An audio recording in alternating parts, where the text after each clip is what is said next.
Assalamualaikum warahmatullahi wabarakatuh. Oke semuanya, kan kemarin kita sudah membahas soal terkait pendugaan parameter dengan menggunakan metode momen. Nah, hari ini kita akan membahas materi terkait metode pendugaan parameter menggunakan pendugaan bias. Nah, sebelum kita mengetahui bagaimana tahap-tahap pendugaan parameter dengan menggunakan pendugaan bias, kita ada suatu ilustrasi terlebih dahulu nih terkait pendekatan bias itu seperti apa. Nah, sebenarnya pendekatan bias itu dalam statistik secara fundamentalnya itu berbeda dengan pendekatan klasik. Nah, pendekatan klasik ini seperti yang kita sudah bahas, yaitu dengan menggunakan metode momen dan metode maximum likelihood estimation. Kenapa berbedanya? Karena pada pendekatan bias itu diperlukan distribusi prior. Nah, distribusi prior itu merupakan distribusi awal. Selain itu juga, pendekatan bias itu terdapat suatu penyesuaian distribusi priornya, yang mana disebut sebagai distribusi posterior. Itulah yang membedakan pendekatan bias dengan pendekatan klasikal. Nah, misalnya nih, pada pendekatan klasikal, itu kan parameter, di sini ada parameter theta namanya. Nah, itu merupakan besaran nih tetap namun tidak diketahui. Itu kan secara statistiknya ya. Nah, ketika kita ingin mengambil suatu peubah acak dari populasi, nah sampel yang akan terambil itu akan diperoleh gambaran terkait populasi yang kita teliti. Nah, itu adalah gambaran terkait pendekatan klasikal. Jadi, dari populasi itu kita ambil sampel. Nah, dari sampel itulah kita akan mendapatkan gambaran terkait populasi tersebut atau yang kita sebut sebagai parameter. Namun, pada pendekatan Bayesian, nah, parameter itu sendiri merupakan nilai yang keragamannya digambarkan dengan distribusi peluang. Nah, di mana distribusi peluang ini disebut sebagai distribusi prior. Nah, kalian harus tahu, distribusi prior ini sifatnya subjektif. Kenapa subjektif? Karena ini berdasarkan keyakinan seseorang ataupun berdasarkan perumusan yang telah ditentukan berdasarkan data yang ada, data yang terlebih dahulu, seperti itu. Kemudian, dari sampel yang diambil dari populasi, nantinya distribusi prior tersebut akan disesuaikan dengan sampel yang telah diambil dari populasi tersebut. Nah, tahap penyesuaian si distribusi prior ini disebut sebagai distribusi posterior. Nah, itulah perbedaannya. Kalau di pendugaan bias, itu kita harus mengetahui terlebih dahulu distribusi priornya. Kemudian baru kita ambil tuh sampel dari populasinya, lalu si distribusi prior tadi akan kita sesuaikan dengan si sampel yang telah kita ambil dari populasinya. Itulah yang membedakan pendekatan bias dengan pendekatan klasikal. Nah, penyesuaian si distribusi prior tadi itu menggunakan pendekatan Bayesian. Nah, jadi udah semakin jelas ya pendekatan bias itu seperti apa. Jadi intinya pendekatan bias itu harus ada distribusi prior dan adanya penyesuaian distribusi prior atau yang disebut sebagai distribusi posterior. Nah, sekarang kita ingin memasuki bagaimana sih cara menduga parameter dengan menggunakan metode bias. Nah, tadi kan disebutin kan kalau pendekatan bias itu harus ada distribusi priornya. Nah, di sini distribusi priornya itu dilambangkan dengan pi theta. Theta di sini adalah parameternya. Nah, namun jika Jika kita ingin menduga parameter dan tidak diketahui distribusi priornya, maka bisa kita simpulkan bahwa distribusi priornya itu memiliki sebaran uniform dengan parameter 0, 1. Itu ya. Jadi kalau misalnya priornya tidak diketahui, langsung kita simpulkan bahwa distribusi yang digunakan itu menyebar uniform dengan parameter 0, 1.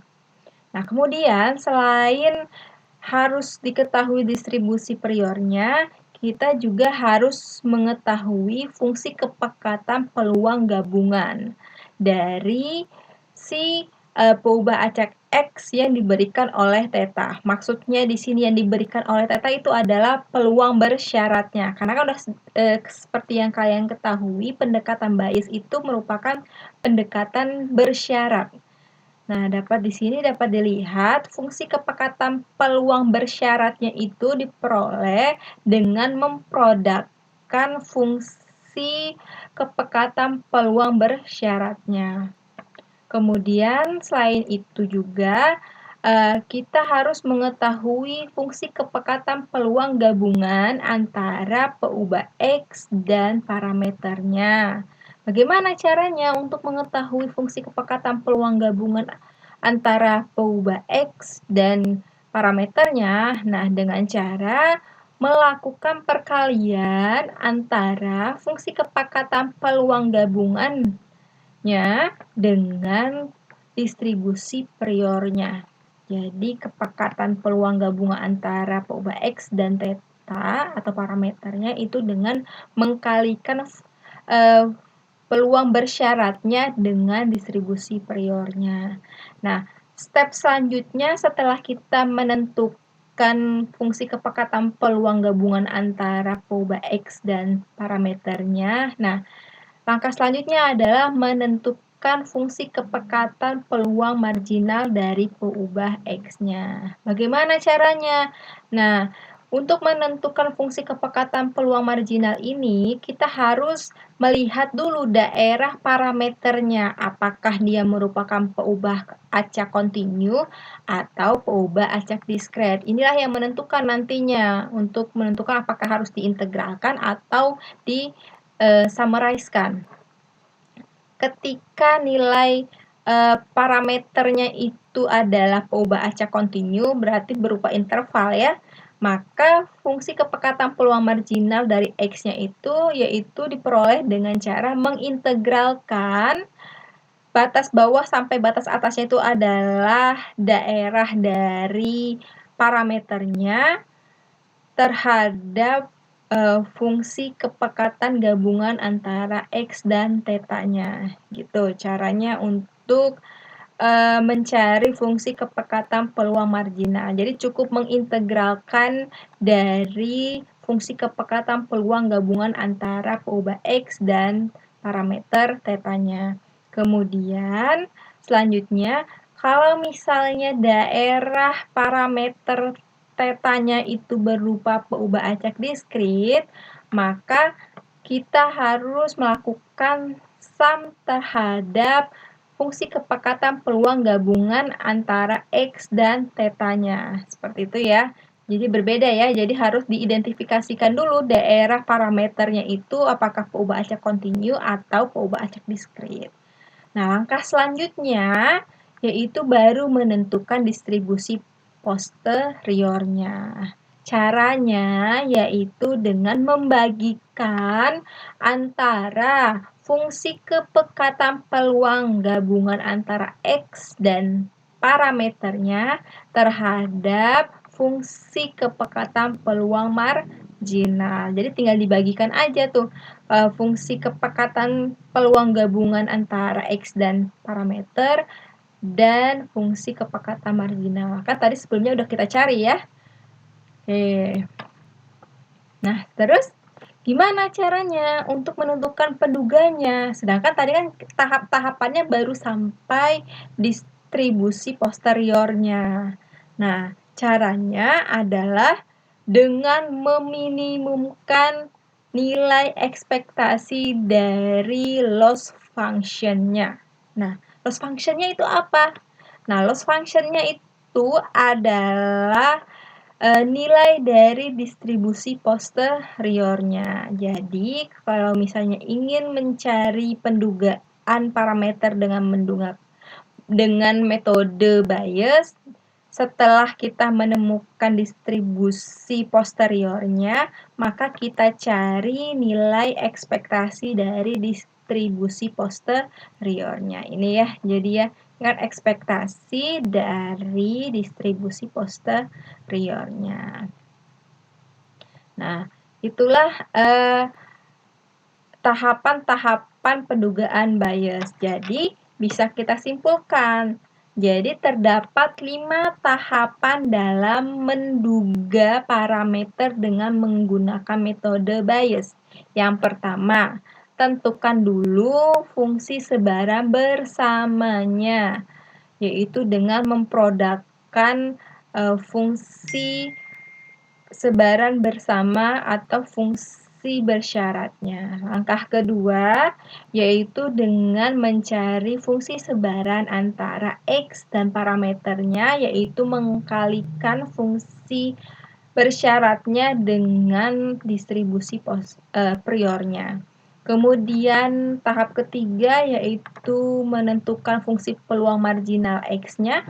Diidentifikasi dulu daerah parameternya. Kalau misalnya daerah parameternya itu adalah peubah acak kontinu, maka diintegralkan fungsi sebaran bersama antara X dan parameternya. Tapi kalau misalnya daerah parameternya itu adalah peubah acak diskrit, maka kita lakukan sum dari sebaran bersama antara peubah X dan parameternya. Kemudian langkah keempat yaitu menentukan distribusi posteriornya.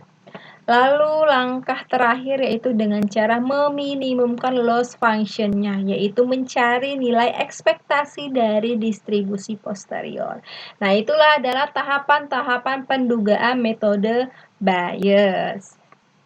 Itulah tadi materi terkait metode pendugaan parameter dengan menggunakan metode Bayes. Nah, untuk soal-soal pembahasan terkait metode pendugaan Bayes akan kita bahas pada video selanjutnya. Jadi, jangan sampai terlewatkan untuk pembahasan soal-soalnya, karena ini sangat penting bagi kalian ya. Jadi, kita ketemu lagi pada video selanjutnya. Sampai jumpa.